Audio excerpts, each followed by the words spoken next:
Добро пожаловать на наш YouTube канал Hardrest Info. В данном видео я вам расскажу, как сделать сброс до заводских настроек на устройстве Vivo IQ OO Neo 7.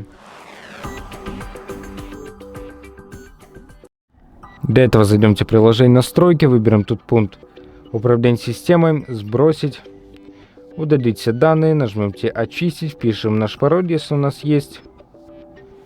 Подождем 5 секунд. Затем выберем пункт удалить. Идет очистка.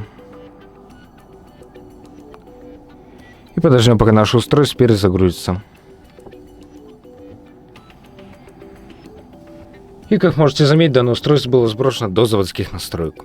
Если вы хотите настроить данное устройство с самого начала, можете посмотреть данное видео, как настроить на нашем YouTube канале. На этом все. Большое спасибо за просмотр этого видео. Ставьте лайки, подписывайтесь на наш YouTube канал и до новых встреч.